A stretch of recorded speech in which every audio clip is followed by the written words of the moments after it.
ನಮಸ್ಕಾರ ಸ್ನೇಹಿತರೆ, Davanagere one YouTube ಚಾನಲ್ಗೆ ಸ್ವಾಗತ. ನಾನು ಮೊಹಮ್ಮದ್ ಅಮೀನ್. ಇಂದು ದಾವಣಗೆರೆ ನಗರದ ಎಸ್ ಕಲ್ಯಾಣ ಮಂಟಪದಲ್ಲಿ social democratic party of India ಇವರ ವತಿಯಿಂದ ಮಹಿಳಾ ಸಮ್ಮಿಲನ ಕಾರ್ಯಕ್ರಮವನ್ನು ಆಯೋಜಿಸಲಾಯಿತು. ಈ ಕಾರ್ಯಕ್ರಮಕ್ಕೆ ಮುಖ್ಯ ಅತಿಥಿಗಳಾಗಿ SDPI ಪಕ್ಷದ ರಾಜ್ಯ ಉಪಾಧ್ಯಕ್ಷ ಪ್ರೊಫೆಸರ್ ಸೈಯದಾ ಸಾದಿಯಾ ಭಾಗವಹಿಸಿದರು. SDPI करकोबल को social democratic party of India की तरफ से एक मजलूमों की आवाज़ बन को उठी सोई पार्टी इंशाअल्लाह इस बार हमें सभी मिल को इसे एक आगे बढ़ा को इसके वास्ते काम करने के वास्ते जुड़ी और इंशाअल्लाह इनको आगे बढ़ाने की कोशिश भी करती और पूरी अवाम इसके वास्ते जुड़ेंगे. प्रोग्राम से हमको ऐसा लगा जैसे आजकल क्या 30 साल से भी है ना खाली मुसलमान के सब भी कांग्रेस कुछ है ना वोट डाले गए. तो आज हमारे जो मुसलमान के खड़ी SDPI से उनको हमें है ना वोट देना क्योंकि तो आज बहुत जुल्म हुआ. तो अब एक उम्मीद जगी कि SDPI को है ना हमें वोट करना करो.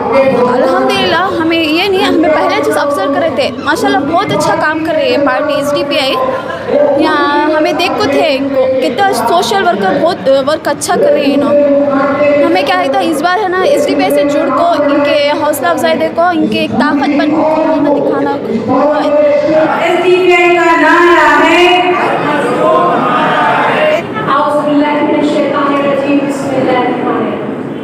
सबसे पहले हमारे MLA कैंडिडेट इस्माइल ज़बीउल्लाह साहब स्टेज पे बैठे हुए मेरे बेहतरीन जाबाज SDPI के लीडर्स और उसके बाद मेरी बेहतरीन बहादुर SDPI की सिस्टर्स और फिर मेरे सामने बैठी हुई कर्नाटका की सरजमीन की बहुत ही बहादुर बेटियां, बहनें और मेरी बुजुर्ग मां, अस्सलाम वालेकुम व रहमतुल्लाहि व बरकातहू.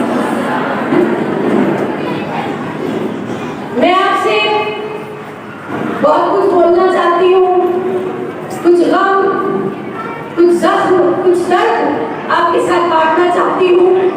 मुझे अल्फाज नहीं मिल रहे कि मैं कहाँ से शुरू करूँ. कर्नाटका वो सरजमीन शेर मैसूर टीपू सुल्तान रहमतुल्लाह अलैह कि जिस दिन उनकी शहादत हुई अंग्रेजों ने कहा आज हिंदुस्तान हमारा हो. हम वो कौम जिसने न जाने कितनी कुर्बानियां दी इस मुल्क को जुल्म से आजाद करवाया और ये ख्वाब देखा कि हमारी नस्लें इस सरजमीन पे परवान चढ़ेगी, हम सुकून, चैन और इज्जत की जिंदगी पाएंगे. लेकिन फिर आजाद होने के बाद धीरे धीरे आज 75 सालों के बाद जब हम वापस मुड़ के देखते हैं तो वो ख्वाब जो था उस पर मिट्टी पड़ गई. हिंदुस्तान के जो ऐसे मुसलमान जिन्होंने अपनी कुर्बानियां दी उनके नाम इंडिया गेट पर लिखे हुए कुछ 90,000 ऐसे नाम जो इंडिया गेट पे लिखे हैं. उसमें से 65,000 नाम उन लोगों के हैं कि जब वो कत्ल हुए थे और फांसी चढ़े थे तो वो भी आप ही किसी माँ, बहनों और बेटियों के शौहर थे, बाप थे, भाई. आज इसी सरजमीन पे 75 साल के बाद फिर वही जुल्म, फिर वही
बीजेपी के ऊपर मैं बात में आऊं। स्कॉर्पियो गाड़ी में बिल्कुल हमारे जवान 22, 23, 24 साल के लोग स्कॉर्पियो में जा रहे हैं, पकड़ लिया जाता है, पहले मारा जाता है, काटा जाता है, बांध के सीट बेल्ट के साथ गाड़ी समेत पेट्रोल डाल के जिंदा जला दिया। उनकी भी माएं हैं, उनकी भी बहनें हैं, उनकी बीवियां हैं, उनकी छोटी छोटी बच्चियां। ये मैं आपको उन हजारों में से सिर्फ एक मिसाल दे रही हूं, क्योंकि मैं आपको यहाँ पे उन हजारों के नाम नहीं सुना सकती। हर घंटे सुबह दोपहर शाम lynching, murder, rape, police case, और अगर उससे बच गए तो फिर नवरात्रि के नाम पे, तो दशहरे के नाम पे, तो होली के नाम पे हमारी मस्जिदों में, फिर उसके बाद हमारे मोहल्ले, उससे भी बच गए अगर, तो फिर नफरती बयान, इनको काटो, इनको मारो, इनको जला दो, इनकी प्रेग्नेंट औरतों के पेट चीर दो, ये बयान। मुझे एक बात बताइए, 70 साल इस मुल्क को किसने देखा? कांग्रेस ने। माफ कीजिएगा, मैं इसे कांग्रेस नहीं कहना चाहती, मैं इसे RSS कहना चाहती। और मैं चाहती हूँ अगर वाकई आप जिंदा कौम हैं, आप शहीद टीपू सुल्तान की सरजमीं से ताल्लुक रखती हैं, तो आज से आप भी कहेंगी कौम RSS।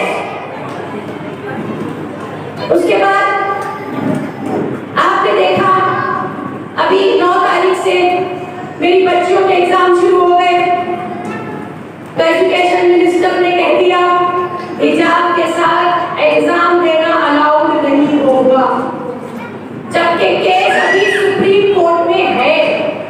अब आप समझिए मैं आपको क्या बताना चाह रही हूँ, मेरा इशारा क्या है। सुप्रीम कोर्ट में केस होने के बावजूद फैसला तो नहीं आया, फिर एजुकेशन मिनिस्टर ने कैसे फैसला दे दिया? कैसे दे दिया? क्योंकि वो गवर्नमेंट में बैठे, क्योंकि उनके पास अभी पावर है। तो पावर का मिसयूज, पावर का गलत इस्तेमाल, अपनी ताकत का गलत इस्तेमाल, अपनी ताकत से जुल्म करना, अपनी ताकत के बलबूते लोगों को मजलूम बनाना, दबाना, डराना, धमकाना, ये। तो उसने कह दिया कि मैं एजुकेशन मिनिस्टर हूँ, मैं बीजेपी का हूँ। कर्नाटका में बच्ची हिजाब पहन के एग्जाम नहीं देगी, और वही हुआ। अभी तो एग्जाम देने से मना किया है, अब कॉलेज, स्कूल, फिर नौकरियां, फिर बाजार, फिर सड़कें आपके सरों से आगे, बाखुदा बता रही हूँ, हिजाब छीन छीन के लेके। तो क्या हम इंतजार करें? अपनी इज्जत खोने का हम इंतजार करें? तो फिर क्या करना चाहिए? देखिए, मैं आपको स्पीच नहीं दे रही, मैं कोई लेक्चर नहीं दे रही, मेरे हाथ में कोई कागज नहीं, मैं कुछ लिख के तैयार होके नहीं आई। मैंने आपसे क्या कहा? मैं आपके साथ वही बांटूंगी जो मेरे जख्म है, मेरे दर्द, मैं आपके सामने वही रखूंगी। तो मुझे बताइए कि हमारे घरों में दरवाजे तोड़ के गुंडे घुस जाएं और फिर हमारे हिजाब खींच लिए जाए, खुदा ना खास्ता कल को बाहर हमारी लड़कियां निकलती, उनकी असमत रेजियां हो, हमारे बच्चों को उठा के जेल में डाल दें या कहीं पर भी कोने किनारे ले जाके लिंचिंग कर दें, क्या हम इंतजार करेंगे? नहीं करेंगे। तो इसका हल क्या है? हम अपने आप को मजबूत करेंगे। मजबूत कैसे करेंगे? सियासत का हिस्सा बनेंगे। सियासत का हिस्सा बनने के लिए हमें एक प्लेटफॉर्म चाहिए, वो प्लेटफॉर्म है SDPI।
हमारे लिए जिंदगी मौत का एक, जिसे कहते हैं कि इशू बन गया। यानी अब ये देखना है कि आने वाले टाइम में कौन सी पार्टी जीत के जाती है, वो असेंबली में बैठती है, फिर वो क्या नए कानून बनाती है। कानून हमारे खिलाफ ही बनेंगे, क्योंकि कांग्रेस और बीजेपी ने मिलकर ये फैसला किया है कि अब मुसलमान हिंदुस्तान में पसमानदा है। पसमानदा का मतलब होता है शेड्यूल कास्ट, बैकवर्ड। इनको ऐसा कर दो कि इनके बच्चे कॉलेज स्कूल जाने से कासिर हो जाए, मजबूर कर दो, बगैर हिजाब के हमारी लड़कियां तो निकले, हम सर कटा देंगे, हिजाब नहीं छोड़ेंगे। ये कांग्रेस और बीजेपी दोनों को पता है, ठीक। उसके बाद जब पढ़ेंगे नहीं तो नौकरियों में हिस्सा नहीं, जब नौकरियों में हिस्सा नहीं तो भूखे मरेंगे, भूखे मरेंगे, इनके सर पे छत नहीं होगी, तो फिर ये झोंकी झोपड़ी बना के रहेंगे। सही है, तो हो गए पसमानदा, हो गए बैकवर्ड। ये काम किया था 70 साल पहले कांग्रेस करके, फिर उन्होंने कहा कि हम जरा आराम कर लेते हैं, अपने दूसरे भाई को काम पे लगा दिया, तो उन्होंने बीजेपी को कह दिया तुम काम पे लग जाओ। यही हुआ। देखिए, मैं पार्लियामेंट में बैठ के, लोकसभा चलता है, राज्यसभा का सेशन होता है, वो भी देखी हूँ। मैं तो टीचर ही सोशल की हूँ, मैं तो पढ़ाती ही पॉलिटिकल साइंस हूँ। मैंने वो भी देखा है कि स्टेट की जो गवर्नमेंट होती है वो असेंबली में बैठ के क्या करती है। आपको वैसे एमएलए का मतलब मालूम है? हम बोल रहे हैं ना, इस्माइल ज़बीउल्लाह इस बार हमारे दावनगरे से एमएलए कैंडिडेट है और इनको हमें जिता के असेंबली में भेजना है इंशाल्लाह। इसका मतलब मालूम है आपको? एमएलए का मतलब होता है मेंबर ऑफ लेजिस्लेटिव असेंबली, यानी लेजिस्लेटिव, जहां कानून बनाए जाते हैं। तो हम इस्माइल भाई को जिता के कहां भेजेंगे? जहां कानून बनता है। तो वहां पर हमारा एमएलए बैठकर क्या करेगा? कानून बनने के वक्त में दखलंदाजी करेगा। वो बोलेगा कि हिजाब नहीं उतारेगी मेरी बच्चियां, हमें भी 2 वक्त की रोटी का हक है, इस जमीन को खून हमने भी दिया है, इस कर्नाटका की मिट्टी में हमारी कुर्बानियां शामिल है। तो ये हमारे बच्चों को भी गवर्नमेंट जॉब चाहिए, हमारी सिटी भी स्मार्ट होनी चाहिए। ये वहां पे बैठ के ये करेंगे। और बीमारी आजारी, हॉस्पिटल, पढ़ना लिखना, स्कॉलरशिप, रोड, कूड़ा कचरा, पीने का साफ पानी और तमाम बहुत सारी इंसान की जिंदगी से जुड़ी परेशानी, जब खुदा ना करता उससे जूझेगी तो इनके दरवाजे आज ही रात में भी खुले होंगे। क्या कभी किसी लीडर ने आपको इस तरह जमा किया हो और ये वादा किया हो और कसम खाई हो कि मैं बेटा, भाई, हाँ, और बाप बन के दिखाऊंगा? वो नहीं बोल सकते, उनके हलक से निकलेगा ही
सोचिए कितनी गिरी हुई बात, कितनी गिरी हुई हरकत।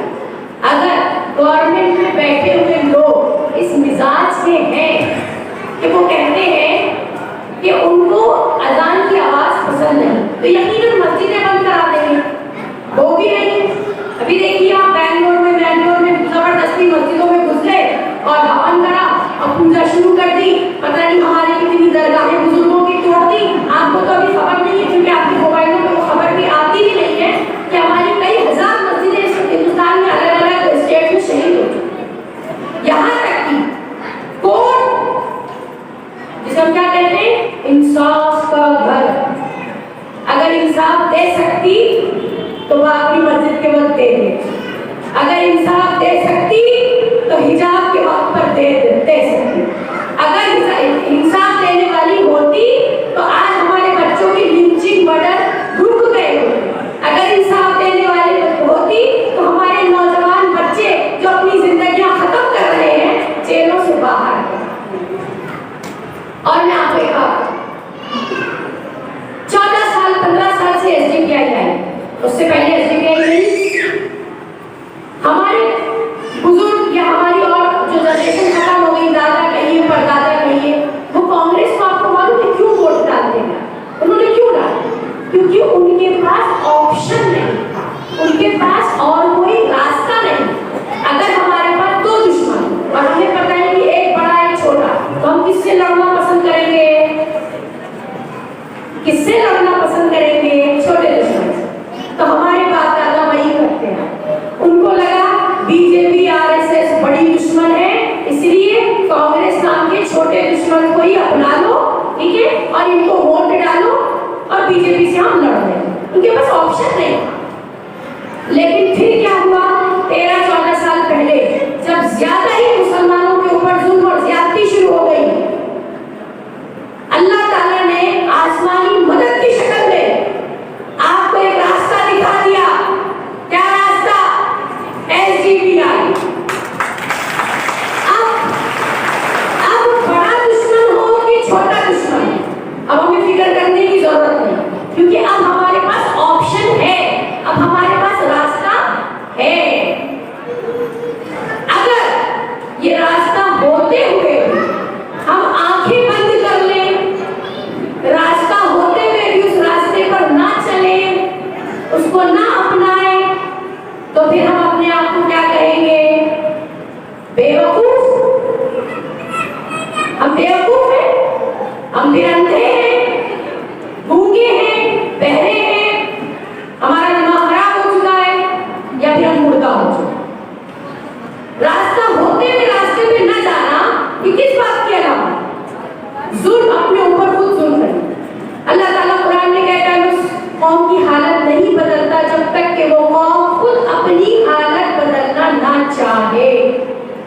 आप जितनी बहनें यहाँ बैठी हैं और आपके घरों में और मोहल्लों में जितनी औरतें हैं, उनके जितने मसाइल हैं, वो तभी तो दूर होंगे जब हम सब मिलके कोशिश करेंगे कि ये दूर होने चाहिए। और दूर होने के लिए हमारे पास आज हल है, ऑप्शन है। क्या?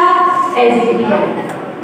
तो इस SDPI को ताकत बनाना है, पावर में लाना है। आप चाहती हैं कि SDPI जो कह रही है वो करके दिखाए, तो हमें अपने कैंडिडेट्स वोट देकर कहाँ भेजने होंगे?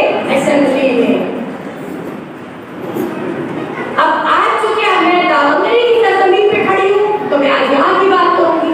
आप देखिए, एक इस्माइल जबीउल्लाह का एक कैंडिडेट आज अगर असेंबली में जाते हैं तो आपकी हजारों मुश्किलों का आपको जवाब देता है, आपकी हजारों मुश्किलें आसान हो, क्योंकि हमारे कैंडिडेट कोई बड़ा चेहरा नहीं, हमारे कैंडिडेट पुलिस प्रोटेक्शन में नहीं चलते, आगे पीछे 10-20 गाड़ियां नहीं होती, जरूरत नहीं है। क्यों? हमने कुछ बुरा किया ही, हमें काहे का डर? देखिए, पुलिस प्रोटेक्शन कौन लेता? चोर, डकैत, गुंडे, कवाली। सही है?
है। क्यों? क्योंकि इंसान के लिए, इंसान की बका के लिए इंसान को खुद कोशिश करना है, ये अल्लाह ताला का उसूल है। ठीक है, मेहनत लगेगी, भूख प्यास भूख बर्दाश्त करनी पड़ेगी। रमजान के रोजे भी आ रहे हैं, वो 313 थे, जंगे बदर रमजान में लड़ी गई थी, उधर दूसरी तरफ 1000 थे, जीत मिली, उसी जज्बे के साथ थे। मैं तो कहती हूँ आप यहाँ से जब उठे तो आप अपने अल्लाह से ये वादा करके, मुझसे मत करिए वादा, अपने अल्लाह से, अपने दीन, अपने ईमान से कीजिए, क्योंकि इंसान का वादा इंसान से टूट सकता है। अल्लाह से वादा तोड़ेंगी तो हमेशा के दिन जवाब देना पड़ेगा। तो वादा करके अज़्म लेके ही आप यहाँ से जाएंगी कि आपने जाते ही अपनी बका के लिए, अपनी बेटियों की अस्मत और इज्जत के लिए, अपने आने वाली नस्लों को बचाने के लिए काम शुरू कर देना। कैसे? एसडीपीआई और एसडीपीआई के candidate, MLA candidate Ismail Zardari, आप अपने हिस्से का हक अदा करें, फिर आप देखिए उसका अजर आपके अल्लाह के पास महफूज। तो बहरहाल कहने का मतलब ये है कि कांग्रेस और बीजेपी, अभी लोग बोलते हैं, हो सकता है जब आप काम पे निकलेंगे तो आपके सामने ये दो सवाल आए। आपके कैंडिडेट का तो कोई बहुत बड़ा चेहरा नहीं, आपका कैंडिडेट तो कोई बहुत मशहूर नहीं, राहुल गांधी की तरह, योगी अमित शाह की तरह मशहूर नहीं, तो कहिएगा कि जो मशहूर होते हैं फिर हम पे डाका भी कभी डाला। प्रियंका गांधी ने कहा था लड़की हूँ, लड़ सकती हूँ, बिल्किस बानो के 11 रेपिस्ट को छोड़ दिया गया, कुछ बोली नहीं बोली। जब हमारी बच्चियों के, आपको मालूम है हिजाब के मसले पे स्कूल घुस के, उर्दू मीडियम स्कूलों में घुस के छोटी छोटी मासूम बच्चियों के सर से खींच के हिजाब उतारा गया, तो क्या प्रियंका गांधी का एक बयान आया? नहीं आया। मैं तो ये कह रही हूँ आप पिछले कुछ साल का रिकॉर्ड उठा के देखिए, जान माल इज्जत जब भी इसके ऊपर कोई आंच आती है, सिर्फ एक ही पार्टी है जो आवाज उठाती है। कौन सी? आपके पास मौजूद है, सबूत मौजूद है, मैं झूठ नहीं बोल रही हूँ, आप खंगाल के देखिए पिछले 13-14 सालों में क्या क्या काम किया। कोरोना में ऐसी लाशें जिनको कोई छूना नहीं चाहता था, एसडीपीआई के कैडर से अपने कंधों पे उठाई, मेरे भाइयों ने अपने कंधों पे उठाई, मेरे बच्चों ने अपने कंधों पे उठाई वो लाशें। क्यों? क्योंकि दर्द हम जानते हैं, तकलीफ को हम समझते हैं, भूख प्यास क्या होती है हमें मालूम, औलाद आने वाली नस्लें बका पा जाए, तहफ्फुज़ के साथ जिंदगी गुजारे, इसका एहसास हमें। सही कह रही हूँ? बोलिए आप नहीं, हाँ मैं मिलाई। अभी एक सवाल आपके सामने आया, एसडीपीआई खड़ी हुई तो वोट कट जाएंगे साहब, तुम लोग वोट मत काटो। उनको पूछना जो आपसे ये पूछे, अरे बेशर्मो, जहां एसडीपीआई नहीं वहां बीजेपी कैसे आ गई, वहां कांग्रेस क्यों डूबी? अपनी हरकतों से डूब गई। आज हिंदुस्तान 70 साल कांग्रेस को देखने के बाद तकरीबन स्टेट्स में कांग्रेस को नकारा जा रहा है, नहीं चाहिए भाई कांग्रेस नहीं चाहिए, देख लिया हमने। हमें ये बोला जाता है कि एक हो जाओ, वोट को जोड़ो, वोट को मत तोड़ो। चलो ठीक है, मान लिया। अभी इससे पहले वाले इलेक्शन में हमने खूब वोट जोड़े, हमने कहा चलो अगर तुम्हें लगता है कि कांग्रेस कुछ काम करेगी, क्योंकि हमारा मकसद क्या है, मुआशरा और मुल्क, इंसानियत की बका। हमारा मकसद सिर्फ एक, हमारी पॉलिटिक्स, हमारी सियासत अपना कैरियर बनाने के लिए नहीं है, किसी मकसद के लिए है। तो हम तैयार हो गए, चलो भाई कांग्रेस जीत गई। जीतते ही 13 से 14 उनके एमएलए जीते हुए 5 स्टार होटल में गए और 60-70 करोड़ में एक कांग्रेस का एमएलए बिक गया और बीजेपी में शामिल। तो मैं बताती हूँ, उनको जिसने वोट दिया वो सिर्फ वोट नहीं दिया, आपने अपना ईमान बेचा।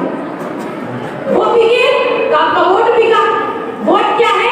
ईमान है हमारा वादा है अपने आप से, वोट हमारा हक है। तो आप अपने हक का और अपने नहीं करिए, कुकर ले लीजिए, 4 चमचे ले लीजिए, 2000 रुपये नकद ले लीजिए, 200 यूनिट बिजली ले लीजिए, 10 किलो चावल ले लीजिए और ईमान बेच दीजिए। अपनी लड़कियों के सर से हिजाब उतार दीजिए।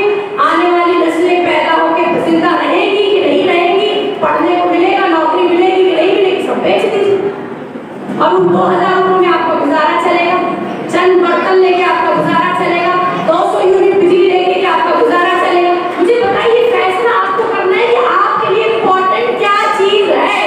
ये तो पहले फैसला ये, जान, इज्जत, हिफाजत, माशरे में डिग्निटी के साथ एग्जिस्टेंस, हमारा वजूद माने रखे, हमारी वैल्यू हो, हमारे बच्चों को इस तरह सड़कों में या किसी इंस्टीट्यूशंस में हरासमेंट ना हो।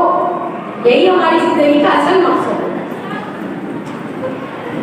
अब उस मकसद के लिए आपने कोशिश करनी, उस मकसद के लिए आपने अपने वोट का सही यूज करना। मत बेचो किसी के कहने पे, किसी के बोलने, यहाँ तक कि मैं भी आपसे कह रही हूँ ना कि एसडीपीआई को वोट दीजिए।